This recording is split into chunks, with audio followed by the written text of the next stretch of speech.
Para ampliar este tema y analizarlo en el contexto, tenemos con nosotros al destacado analista político y periodista Juan Carlos Espinal. Buenas noches. Buenas noches. Juan Carlos. Sí, ¿cuáles fueron los puntos más destacados desde su óptica del discurso del presidente Luis Abinader? En primer lugar, muy buenas noches. Quiero decir que la República Dominicana tiene 1 millón. Celebrar la llegada de un nuevo gobierno constitucional electo por la vía popular luego de que se hayan suspendido unas elecciones municipales en la República Dominicana, se haya hecho un fraude el pasado 6 de octubre del año 2019 que provocó la división del Partido de la Liberación Dominicana, y eso conllevara a la realidad política de la victoria electoral de Luis Abinader. En ese sentido, él hereda un gobierno con la moneda al 60 por 1, con 1.300 fallecidos por el coronavirus, 80.000 muertos, toque de queda, militarización de la sociedad, sin la capacidad suficiente para pruebas PCR, con los programas FASE, Estoy Pa' Ti, Quédate en Casa, la tarjeta de solidaridad dirigida para grupos de diversos estratos de la sociedad, incluyendo exenciones tributarias a las industrias. Sin embargo, hay una gran franja de más de 1 millón de trabajadores que tienen sus contratos suspendidos, que desde marzo hasta agosto no han podido cobrar, a los cuales se les ha acumulado deudas del banco, de la tarjeta, de los alquileres, de la alimentación, de la falta de medicinas, de la incertidumbre que ha generado en que el problema de la economía dominicana se convierta haya devenido en una crisis de derechos humanos. El coronavirus se ha convertido de una crisis sanitaria a una crisis de derechos humanos. Entonces ese es el escenario que enfrenta y recibe Luis Abinader y el Partido Revolucionario Moderno en este momento. Como dijimos anteriormente, Abinader el día de ayer prácticamente le hizo la guerra a los corruptos con el discurso que ofreció. ¿Cómo cree usted que va a impactar esto a los diferentes sectores del país? En primer lugar, nosotros defendemos el Estado de Derecho y la Constitución. ¿Eso qué significa? Que nosotros respetamos la separación de los poderes. Es decir, no son atribuciones del presidente de la República el tema del Poder Judicial, de manera que se supone que existe separación de poderes. En tanto, pues, que aquí los dominicanos votamos pues, por la preservación del Estado de Derecho y la Constitución. Eso significa el derecho a la inocencia y el derecho a los derechos fundamentales de los individuos. De manera que el Poder Ejecutivo no tiene nada que ver con el tema del Poder Judicial. Pero se ha generado mucha expectativa, Juan Carlos, en torno a esto. Hablando de una justicia independiente, de un ministerio público independiente. ¿Usted cree que eso va a ser posible, que se logre la total y real independencia del ministerio público, que no haya elementos omisos políticos en los procesos? No, el tema no es institucional, el tema es mediático. Es los medios de comunicación que aúpan esa bola de humo. La realidad es otra. La realidad es el retroceso en cuanto al tema de la institucionalidad democrática en que se encuentra la República Dominicana. Apenas un 55% de la población fue a votar. Hubo un 45% de abstención electoral. En cuanto al voto en el exterior, estamos hablando que apenas el 21% del voto exterior fue a votar. Eso significa que la legitimidad de la democracia representativa en este momento, de la democracia, es muy frágil. fruto de la situación económica, de tutela económica del Fondo Monetario Internacional, del Banco Central, así como de la tutela de la OEA, de la Organización de Estados Americanos, sobre la Junta Central Electoral. En principio, previo a la asunción de Luis Abinader a la presidencia de la República, se hablaba de que los intereses del gobierno dominicano, encabezado por Abinader, iban a estar alineados con Estados Unidos, con Washington, y que a eso se debió la presencia del secretario de Estado norteamericano, Michael Pompeo, en los actos de toma de posesión. ¿Cómo lo califica esto? Ya el alineamiento de los gobiernos nacionales, de los gobiernos de entre 1966 hasta el año 2020 se había venido profundizando con diversos matices.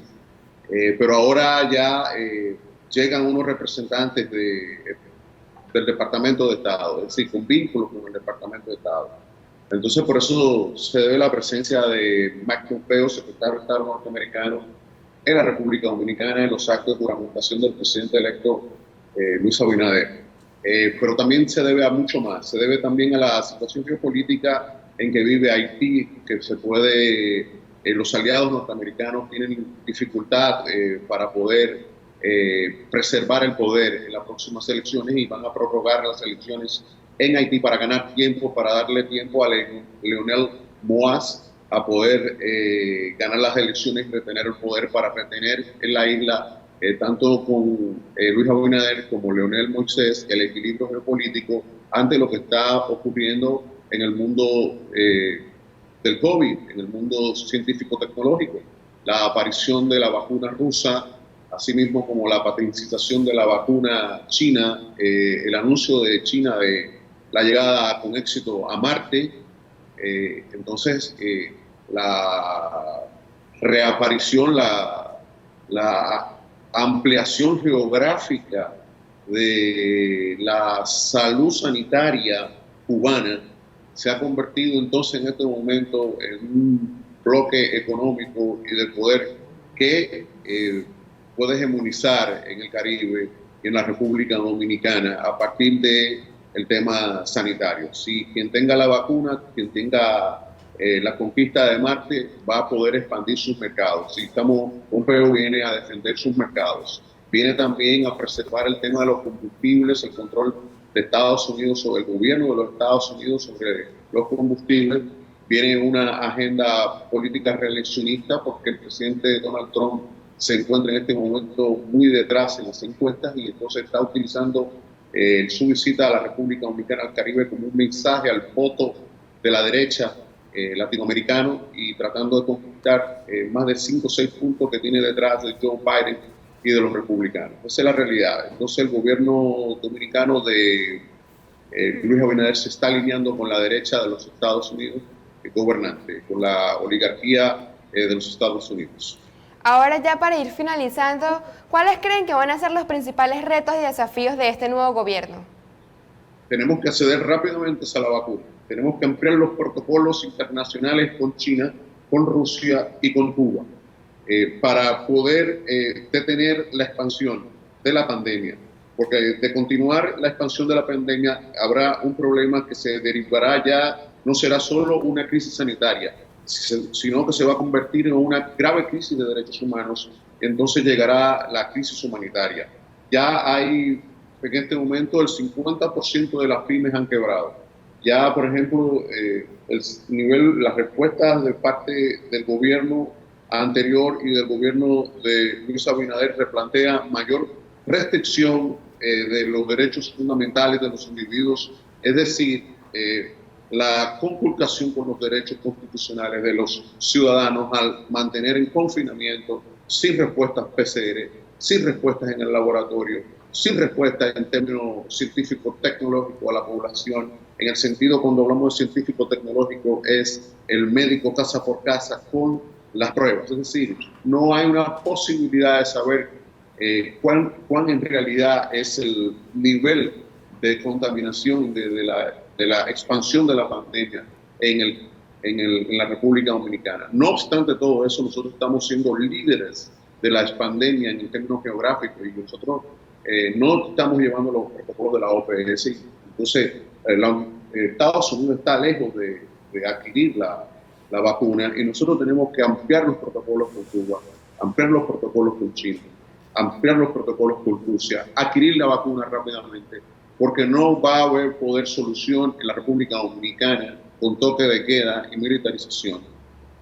Mientras tanto, no se apliquen la vacuna. Mientras no haya vacuna, vamos a seguir cerrados. Y se espera que los países que tengan acceso a la vacuna van a poder resolver su problema. Se espera que los países desarrollados superen su problema, el problema del coronavirus, a partir del tercer trimestre del año 2021.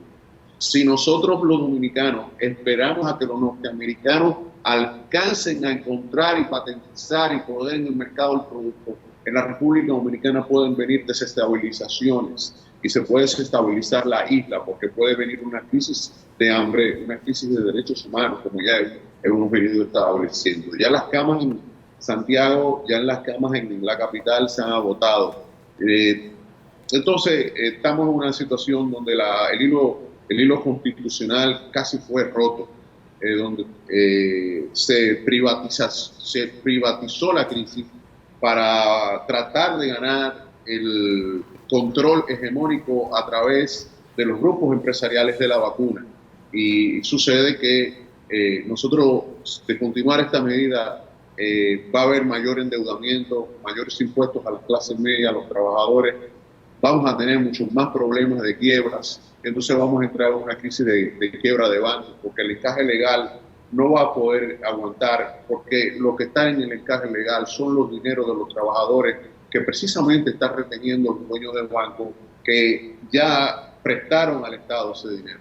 Entonces nosotros creemos que una buena medida que puede hacer el presidente Luis Abinader ante el sufrimiento, ante la restricción que está teniendo la clase media, que está teniendo la clase trabajadora, de entregar los fondos de pensiones, los 40 millones de pesos a los trabajadores para activar la economía y poder aliviar 5 meses de ese sector, de ese amplio sector que no recibe FASE, que no recibe solidaridad, que no recibe fondos estatales, que no recibe fondos privados, que es, por ejemplo, pymes, pequeñas empresas, pequeños emprendedores que trabajan en bienes y servicios, para poder facilitarles un capital de trabajo que puedan pagar sus deudas que han acumulado en los últimos 5 meses. ¿Usted partidario?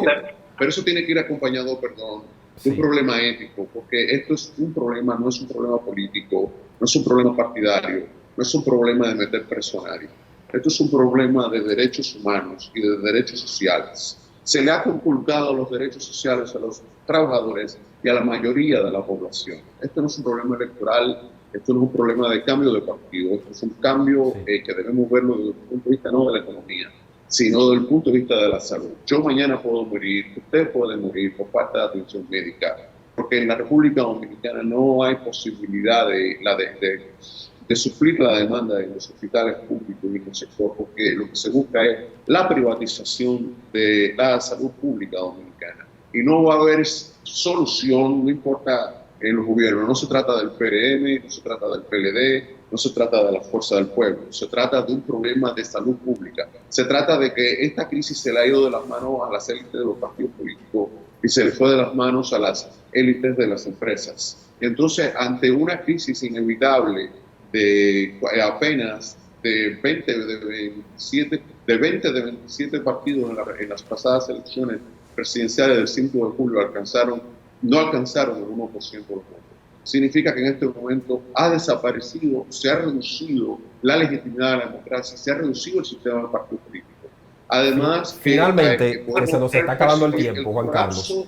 Del modelo económico, evidentemente, porque si tenemos turismo cerrado, si tenemos las costas y si tenemos, por ejemplo, que Italia, si tenemos que Estados Unidos y si tenemos que Francia y la Unión Europea están emitiendo alertas a sus ciudadanos de que no visiten la República Dominicana, si nosotros no accedemos a la vacuna, vamos a retroceder unos 20 años en materia económica respecto a los países como Puerto Rico, como Cuba, como Nicaragua, como América Central. Nosotros Yo temo que estemos en este momento perdiendo una de las mayores oportunidades en nuestra historia como potencia hemisférica que pudimos ser en el Caribe para poder exportar más productos, pero tenemos que mirar al sur sin olvidarnos del norte. Finalmente, Juan Carlos, ¿usted entiende que sería viable la entrega de los fondos de pensiones? Por los 600 millones de consumidores de habla hispana, porque somos dependientes del petróleo. Los fondos de pensiones. Usted ha hablado de la entrega de los fondos de pensiones. Finalmente, porque se nos está acabando el tiempo. ¿Usted entiende que esto ayudaría a mitigar la crisis? Y si es viable, porque el sector empresarial ha mostrado su oposición, inclusive una parte de la clase política también, a que se entreguen los fondos de pensiones a los trabajadores. No se puede poner en riesgo a toda una población por un interés particular de una minoría dominante. Y mucho menos en excepcionalidad constitucional, mucho menos en toque de queda, mucho menos en militarización, mucho menos en criminalización de la crisis y mucho menos en excepcionalidad constitucional. En ese sentido, desde el punto de vista moral y ético y político, lo que demanda es que además ese dinero no le corresponde a los propietarios de los bancos para tenerlos depositados en cuentas extranjeras, en cuentas o en otro tipo de herramientas como impulsar las bienes raíces. Ese dinero es de la sociedad, ese dinero es un bien útil que puede en este momento cubrir efectivamente las necesidades que durante 5 meses hemos tenido que asumir para defender el precio de la democracia, la estabilidad y seguir convertirnos en verdaderos ciudadanos. Pero eso tiene que ir acompañado de una doble vía. Para que pueda existir democracia tiene que haber un régimen de libertades públicas y la capacidad de la multiplicidad de los hombres y mujeres que no reciben fase, que no reciben subsidios multimillonarios, que no tienen nada que ver con los intereses económicos de las tribus y los grupos políticos. Bueno, muchísimas gracias, Juan Carlos, por haber estado con nosotros en Dímelo Noticias. Gracias a ustedes, un honor. Gracias a Juan Carlos Espinal, analista político y periodista. Pienso que ha abordado un punto importante que ahora mismo la mayoría de este país está reclamando, y es la entrega o el retiro de 1% de los fondos de pensiones de las AFP para la clase trabajadora. Continuamos.